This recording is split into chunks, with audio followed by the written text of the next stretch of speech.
Welcome back, everyone. It is Sunday, September 1st, and the MLB. Our two best bets are on the way. It is Austin, joined by Logan. So we kept yesterday, 2 and 2 day. We lost a little bit of juice, nothing terrible. Padres' first 5-team total over 1.5 was a whale. They cashed in the first inning once again. Trey Turner over 1.5 bases. He respects the community. He hit a home run. We love him. Our two losers, my parlay was cooked from the start jump, so I'm not going to talk about that. Cubs and Nats under 5, first 5. If you told Logan and I, hey, you're going into the 5th inning with 2 runs, I think we'd feel pretty good. Probably got a minus 400 chance of hitting that, maybe even worse. Yeah, no, there were 7 runs. Absolutely wild, and the pitchers could not pitch in that 5th inning. But 2 and 2 day certainly could have been worse. Let's hopefully go 2 and 0 today on a fine Sunday slate of action. Only 2 picks. Logan and I each have 1. We've done this before where we each only had 1 on a Sunday, and we went 2 and 0 last time. Let's try to do it again, and I'm just going to lead off with my pick, and then I'll throw it over to Logan. I'm going to go out to Coors Field, where I'll be taking the Orioles, minus 0.5 in the first 5, currently minus 130 on DraftKings. Now, I was actually considering backing the O's minus 1.5 full game. However, if you look at their bullpen yesterday, they didn't get much out of Dean Kramer. I believe he exited with an injury. I wasn't too locked in on MLB yesterday, but they didn't get a lot out of him, and they had to use a ton of bullpen arms, which their bullpen already hasn't been good. Now they're all pretty fatigued. I'll just back the O's to lead through 5, kind of banking on the 2 starters here.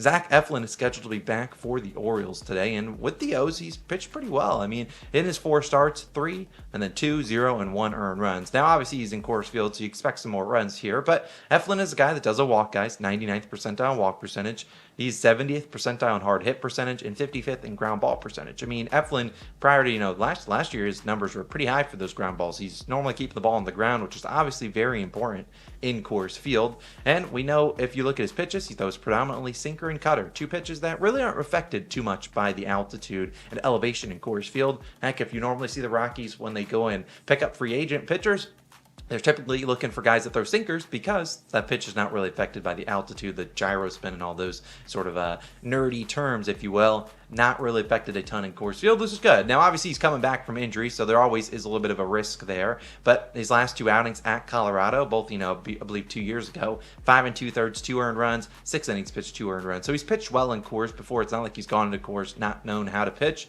He's pitched pretty well. He's also allowing a 232 batting average with runners in scoring position and a 216 with 2 outs in runners in scoring position. So I think Eflin gives us a chance here. We just can't afford like a 5 or 6 earned runs. He has been worse on the road, I'll tell you that, but I think he can pitch at least decently here today. On the flip side, Ty Blach is scheduled to go for the Rockies. 6.36 ERA and a 1.7 whip. I mean, this is the guy they DFA. They said, we don't want you anymore, and he decided to stick around in the AAAs.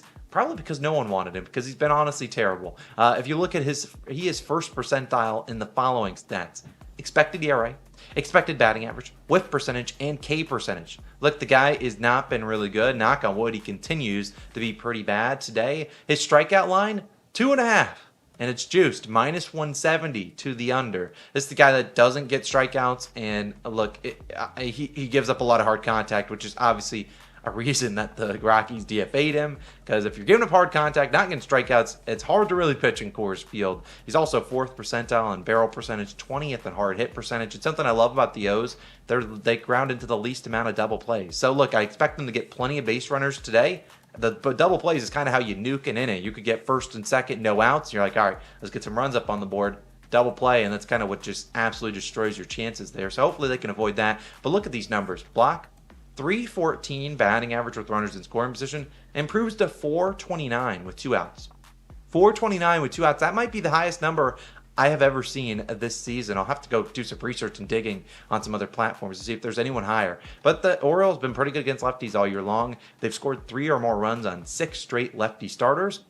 Look, I think 3 runs might be enough, but they could honestly go crazy today against Ty Blach. Yesterday, the Orioles were 1 for 10 with runners in scoring position. Still managed to put up 5 runs in that game. Coming off a loss, final game of the road trip. Sometimes you can be like, how engaged will this team be? Well, final game of this road trip coming off a loss. I feel like we'll be locked in today trying to end a road trip with a win. I really like the O's to lead through 5, get in and out. We don't care what happens in the bullpens, where these two teams are very up and down. I think the O's lead through 5, which is all we need. If you want to take the first 5 result, it's the same sort of thing for the O's. We need a 1-run lead or more through 5 innings, and we cash this bet. So that's my favorite one of the day. But Logan, throwing it to you for your favorite pick of the day. You're back in a money line. Who's winning today?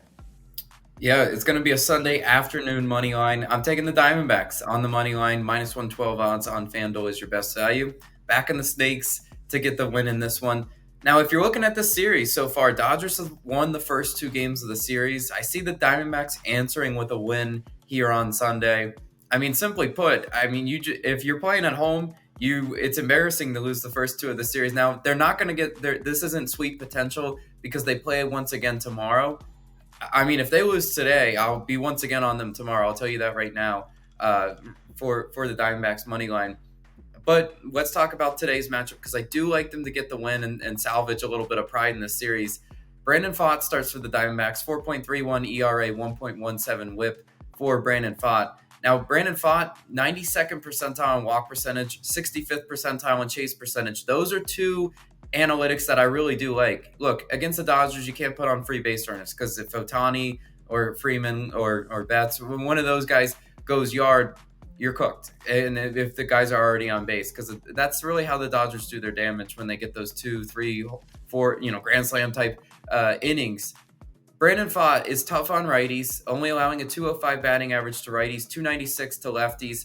Now, if you want to go take some player props in this one, if you want to take Freeman, you want to take Ohtani, sure, go ahead and do that.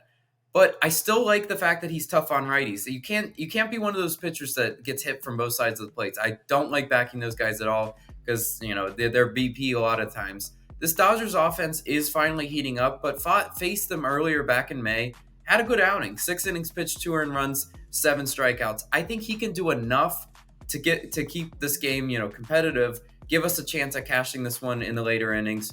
I think he's due for 2. Maximum 3 earned runs today, and just give us a chance to cash this bet. We can't have batting practice. That's what I pray. But I think Brandon Pfaadt is solid in this one. And also the other reason why I like this bet is because it's a fade of Justin Robleski, who starts for the Dodgers. 4.68 ERA, 1.2 WHIP for Robleski. I mean, when I see the starting pitching matchup in this one, I give the huge advantage to the Diamondbacks in this one. Robleski, he's not there yet. He's a younger pitcher. He's also a reverse splits pitcher, which means he gets hit up by lefties more than righties with the lefty-lefty matchup. He's allowing a 333 batting average to lefties, 194 to righties. I mean, who knows what the Diamondbacks lineup looks like? Again, it's a Sunday, so it could be weird. I don't know. There are plenty of lefty bats in there that can do damage against Robleski. I have no doubt about that. On the road, his ERA goes up to a 5.17. So again, these younger pitchers pitching on the road, it's not a spot you want to target. It's a spot you want to fade them. And quite honestly, first time through the order, Robleski solid, 158 batting average allowed. Hitters are really able to adjust to this guy quickly, though. Second time through the order, he's allowing a 275 batting average. So it's like once they see him, then it's all bets are off. They could really tee off of him, and I think that's what the Diamondbacks do in this one. Maybe they score their runs in the 4th or 5th inning. Maybe they that's really where they blow this game open. I still think the hitters are able to make the adjustments against him. And then you look at the last 14 days, this Diamondbacks offense has been solid versus lefties. 11th in batting average, 12th in OPS, 14th in WRC+. So about middle of the pack to flirting with top 10 against lefties. I still think this Diamondbacks offense, they'll still be able to bring the bats. It's just, can their pitching be good enough in this one? I think Brandon Pfaadt will be good enough in this one. And then we go talk about the bullpens, because the bullpens has been the weak point for the Diamondbacks in this series. You look at these games, they're lost in the later innings.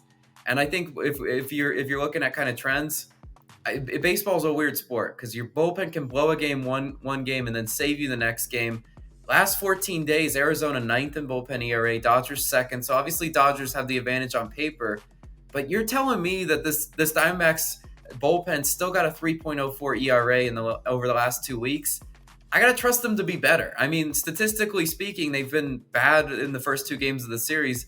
But all it takes is just one decent game. I think Brandon Pfaadt gives them a solid length in this one.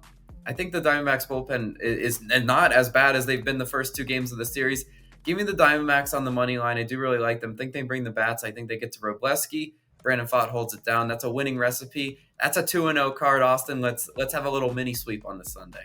Yeah, I thought it was funny when you said Otani, Betts, Freeman, Homer. Yeah, they did that yesterday. They all hit homers on the first 3 batters, which was nuts. Obviously, the D-backs have kind of been trailing pretty much this whole series. Their starting pitching is not giving them an edge. So I like the D-backs today. I like them on the money line. I like the O's through 5. And those are our 2 picks. Let's go 2-0 on a Sunday slate. Simple as that. Let's do it. And let's hopefully carry that and make September a really big month. So as always, we appreciate you guys for tuning in. If you want to hear our thoughts on the USC and LSU game, I'll link our college football video on the screen. It's obviously we talked a lot about Saturday's slate, but we did talk a little bit about that game, which you can go check that out. It'll be time-stamped in that video. Have a wonderful Sunday, everyone, and we'll see you guys back on Labor Day tomorrow morning. We'll see you guys then. Peace.